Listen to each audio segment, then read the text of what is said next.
পৃথিবীর সব শ্রমিকের ছুটি থাকলেও আমাদের কোনো ছুটি নেই। আসসালামু আলাইকুম, Fahmida's little kitchen and blogs আপনাদের সবাইকে স্বাগত। নতুন একটা ভিডিও নিয়ে হাজির হয়ে গেলাম। কেমন আছেন সবাই?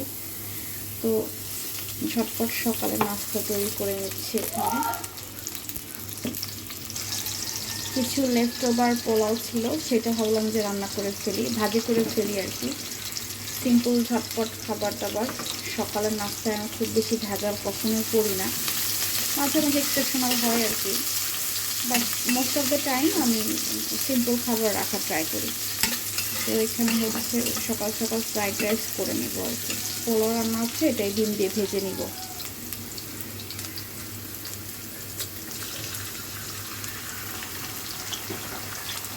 পোলাওতে তো লবণ দেওয়াই আছে, আর একটু লবণ দিব।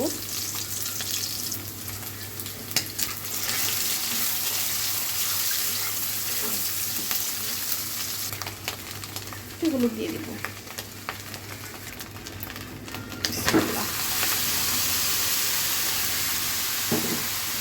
এখন এই পোলাওগুলো দিয়ে নেড়ে চেড়ে মিশিয়ে নাস্তাটা তৈরি করে নিব সকালে।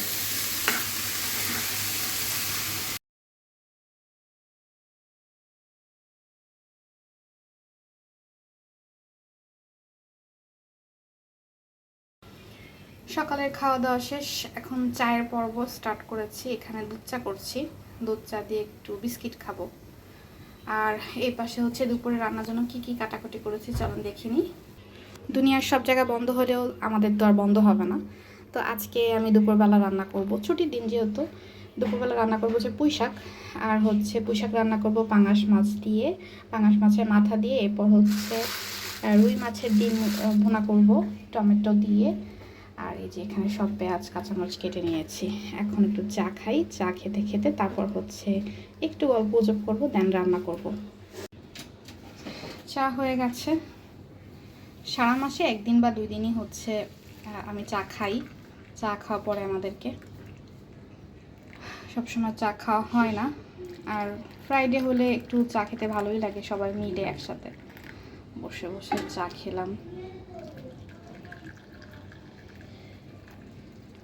চার কালারটা অনেক সুন্দর আসছে মাশাআল্লাহ।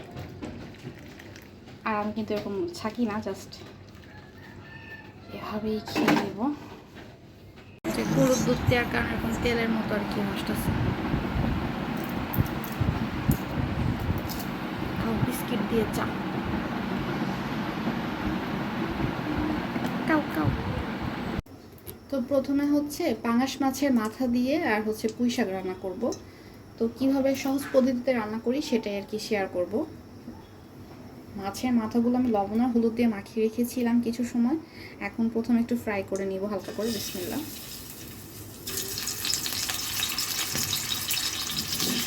এভাবে মাছের মাথা দিয়ে পুঁই শাক কিন্তু খুবই মজা হয় খেতে। আমার কিন্তু পার্সোনালি অনেক পছন্দের একটা তরকারি।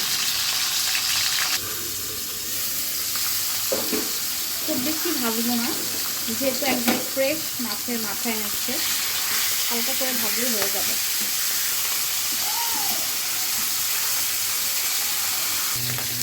মাথাগুলো ভাজা হয়ে গেছে, এখন তুলে ফেলবো। এরপর হচ্ছে মাছের মাথাগুলো কষিয়ে নেব।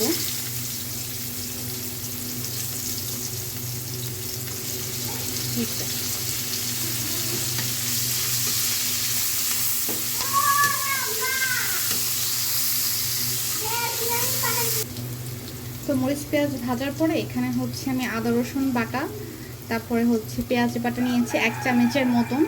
এরপর হচ্ছে হলুদ, লবণ, জিরা গুঁড়া, ধনিয়া গুঁড়া আর শুকনো মরিচের গুঁড়া নিয়েছি 1 চামচের মতন করে।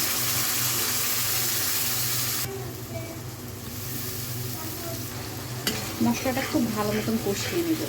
আর তেলের পরিমাণটা কিন্তু আমি খুব কমিয়ে দিয়েছি, কারণ মাছের প্রচুর পরিমাণ তেল আছে। মশলাটা কষানো হয়ে গেছে, এখন মাথাগুলো দিয়ে দেবো। মাথাগুলো প্রপারলি কষিয়ে নিব যাতে মশলাটা ভিতরে প্রবেশ করে, নাহলে কিন্তু মাথাটা খেতে মজা লাগবে না।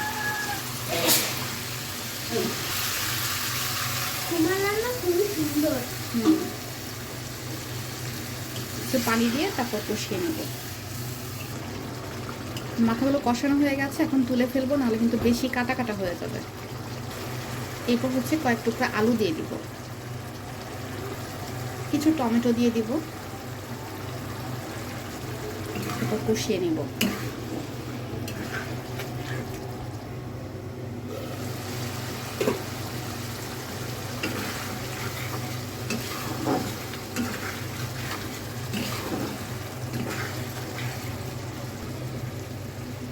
আলুটা খুব ভালো মতো কষানো হয়ে গেছে, এখন পুঁই শাকগুলো দিয়ে দিব। বিসমিল্লাহ।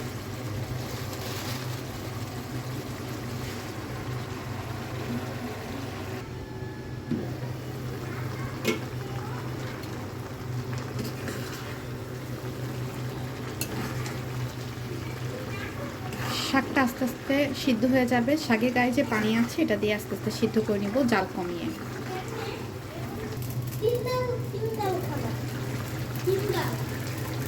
মাথাটা যখন সিদ্ধ হয়ে যাবে, পুঁই শাক যখন সিদ্ধ হয়ে যাবে তখন ভেজে তুলে রাখা মাথাগুলো দিয়ে দিব। এরপর মাথার সাথে হচ্ছে মাছটা খুব ভালো মতন কষিয়ে নিতে হবে, যাতে পুরোপুরি ফ্লেভার, মাছের ফ্লেভার, মাথার ফ্লেভারটা শাকের ভিতর চলে যায়।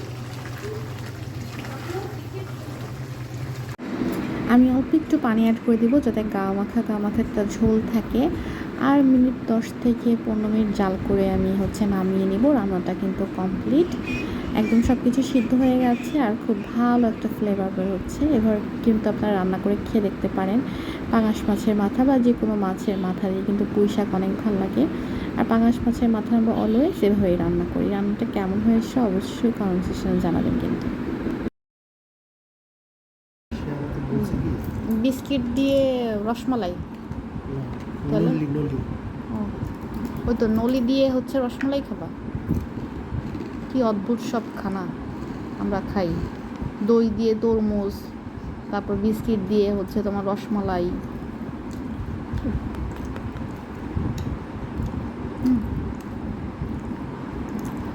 টেস্ট চলে যায়, ডিপে রাখাতে টেস্ট চলে গেছে।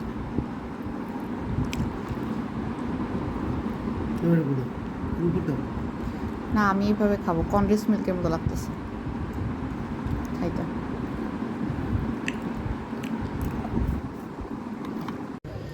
খেয়ে দিয়ে অনেক টাইম একটু রেস্ট নিয়েছি। এখন ভাবলাম কি যে একটু কুমড়ার বীজ বপন করি। আর ওই যে খাওয়া দাওয়া রেকর্ড করা হয় নাই, কারণ ছুটির দিনগুলোতে আমি খুব একটা রেকর্ড করতে পারি না।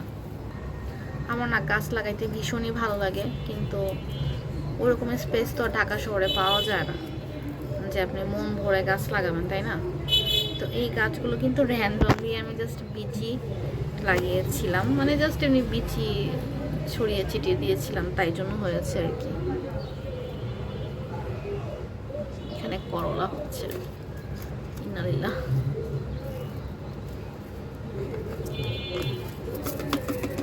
তো এখানে ভাবলাম যে একটু কুমড়ার চারা লাগিয়ে দিই, যদি হয় তত ভালো। বিসমিল্লাহ। আমি নর্মালি এমনি জাস্ট বিচি ছড়িয়ে দিই, তাতেই হয় আর কি। এটা কি গাছ? এটা হচ্ছে কমলা, খেয়ে বিচি জাস্ট এমনি ফেলে দিয়েছিলাম, তাই হয়েছে। আচ্ছা, আপনাদের ভাইয়া আমার সাথে মজা করে, যেভাবে কি বিচি লাগাইলে হবে জীবনেও। তো আমার কথা হচ্ছে যা হয় তাই আর কি, জাস্ট গাছ হবে, এটাই দেখতে মজা লাগে। এটা হচ্ছে কুমড়া কিনে এনেছিল কদিন আগে, তার থেকে কয়েকটা বিচি পেয়েছিলাম, তো ফেলি নাই। আমি হচ্ছে ভেজিটেবল এরকম কাটলে যে বিচিটা থাকে ওইটাই এরকম শুকিয়ে মুকিয়ে লাগিয়ে দিই, যা হয় আর কি। এটা যেমন দেখেন, এটা লেটেস্ট হচ্ছে আমার একটা করলা গাছ, কিছুদিন আগে কেটে মানে জাস্ট একটু ছড়িয়ে রেখেছিলাম, তাতেই যা হয়েছে আর কি। যেভাবে লাগিয়ে রাখি। আগে আমি যখন আমার বাবার বাড়িতে থাকতাম তখন এরকম গার্ডেনিং করতাম, ভীষণ শান্তি লাগতো।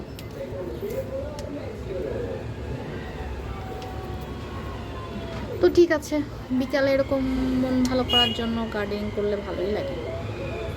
তো আজকে আমার ছোট্ট একটা ভিডিও শেয়ার করলাম, আই হোপ আপনাদের কাছে ভালো লেগেছে। দেখা হবে নেক্সট কোনো ভিডিওতে, সে পর্যন্ত সবাই অনেক বেশি ভালো থাকেন, আমার জন্য দোয়া করবেন। আল্লাহ হাফেজ।